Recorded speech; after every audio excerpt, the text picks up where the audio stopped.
For the first half of my life, my eyes were closed to the enormity and beauty of life that surrounds us. It was only when tragedy struck that I was forced to open my eyes and see. And today, I want to help you open your eyes to see the beauty that surrounds us. Charismatic megafauna, that's the term we scientists use to describe big, showy animals that garner all the attention of society, scientists, and also the money. Less charismatic animals are less likely to be recorded and documented and studied. This is particularly true for plants. If you are a plant with big, showy flowers, you might get some attention. But if you're a small plant, an inconspicuous plant, or an ugly plant, you won't draw the attention. Now, drylands and deserts comprise 40% of the world's terrestrial surface. You see, much of that is concentrated in Africa and Asia. These conditions, hot, cold, dry, salty, make life miserable for us humans, but it also selects for the most interesting life forms and life strategies. So, in the savannas of Zimbabwe, drought is seasonal. The rains may come or they may not. So this unpredictability is crucial for the people that live in this environment. Now, in developing countries, conflict zones, biodiversity hotspots, the animals and plants are the least likely to be recorded, documented, and studied. In Zimbabwe, I became familiar with the Cape pangolin. Pangolins are a group of animals that are so unusual, they have their own biological order. This guy spends his time in a burrow during the day, staying away from the sunshine and the heat. He's relaxing, having a siesta, and then at night, it emerges from the burrow and goes crashing through the underbrush like an armored tank. But it doesn't worry about attracting predators with all that noise. It simply curls into a ball and waits out the attack. There are 8 species of pangolin in the world. All of them are on the IUCN Red List, and pangolins are the most trafficked animal. I've spent my life studying animals with sharp teeth, big horns, and big antlers. And my intention was to build my career on the study of African mammals. But fate had something else in mind. So I'd packed my suitcases, and I arrived at Harvard, hadn't even unpacked. And my advisor, my mentor, died. And after weeks of crying, I found myself academically homeless. So I turned to plants. And that has fundamentally changed my life. I have suddenly been exposed to the enormity and the beauty of life that surrounds us that had previously been hidden. Up until that point, all I knew about plants was that these are green things that animals eat. Now, when you meet someone new, what are the first things you ask? You say, "What is your name? Where are you from? What do you do?" And it's the same when you meet a plant. What is your name? Where are you from? What do you do? In this time of rapidly changing climate, the need to maintain ecosystem resiliency and secure global food security, it is so crucial that we study plants. Yet globally, botany programs are being eliminated. In the United States, 50% of botanists retiring cannot be replaced. In a 20-year period, 50% of botany programs were eliminated. Now, we are witnessing the extinction of a field, a scientific field. Studying plants is no less exciting than studying animals. There are some that are incredibly large, some that are very small. They may be toxic, they may be poisonous, they may have marauding ants that attack you if you even come near the plant. Now, in my time studying plants, I've been charged by lions. I've had elephants dismantle all my equipment and charge me as well. So if you want to see big African mammals, study plants. Okay. Plants, they don't run, bite, or have sex in the way that we are familiar with, but they are no less exciting. Now, E.O. Wilson, 40 years ago, he highlighted this unique aspect of humans, that we have an innate affinity for nature, for the life that surrounds us. And he suggested it was in fact because the success of humans depends on our intimate association with nature. 40 years later, almost to the day, it's important to remind ourselves that our survival and success depends on our relationship with nature. Now, as a student of biodiversity, and particularly a botanist, you can go anywhere in the world and communicate with strangers. We share a common ground, a common language, and that is the language of plants. Through plants, we can explore, understand, and share.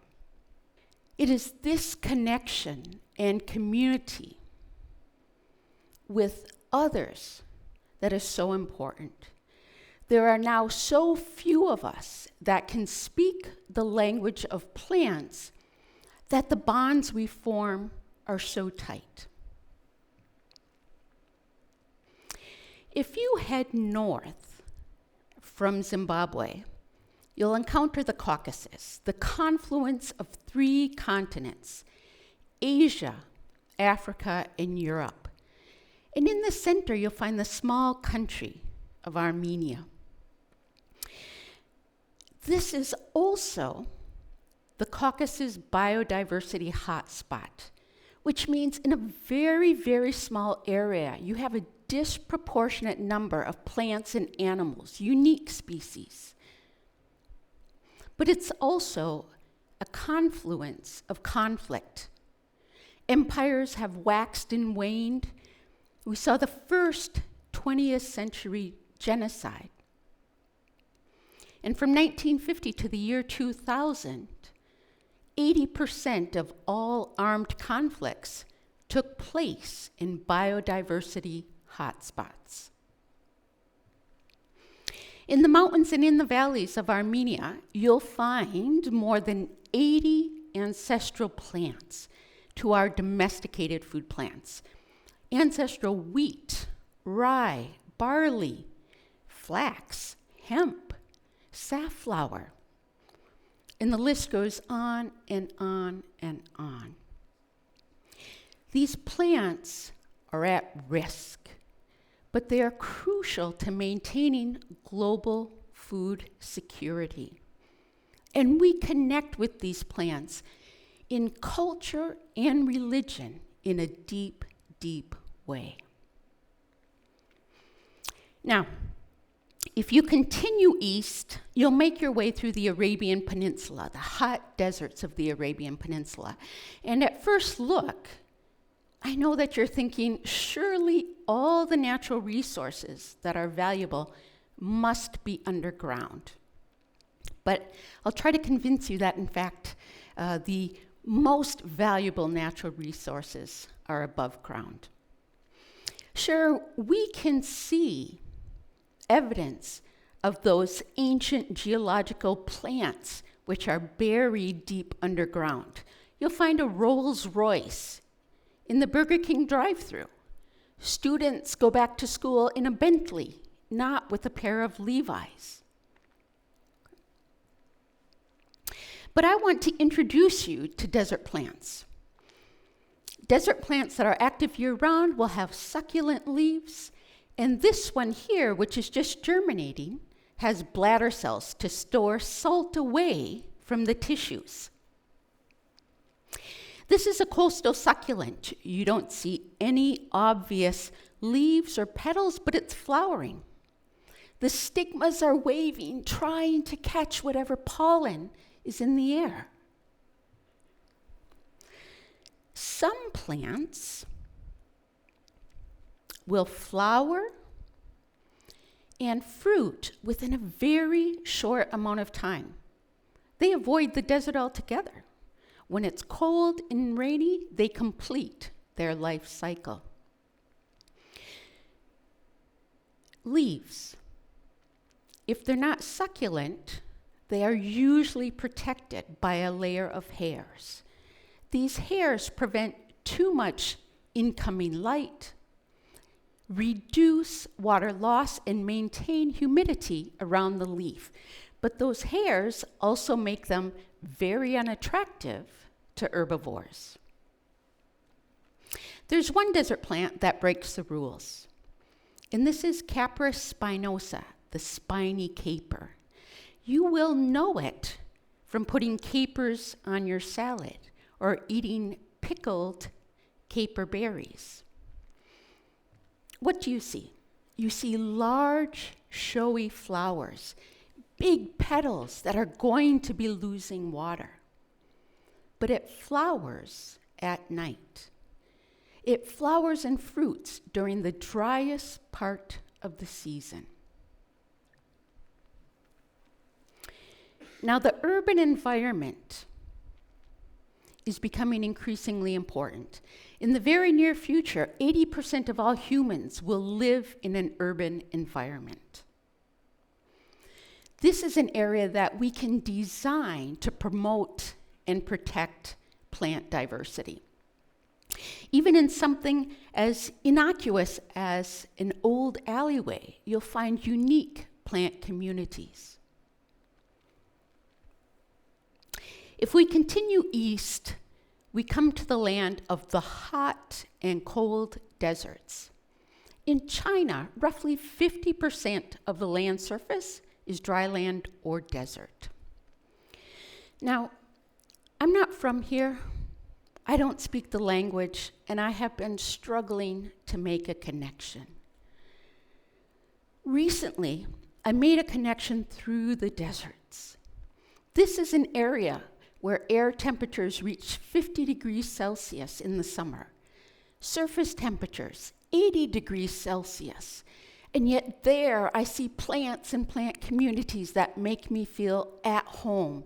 It's so familiar, and I can share that joy with other people who also appreciate plants. And we can communicate through the language of plants. Tomorrow, united,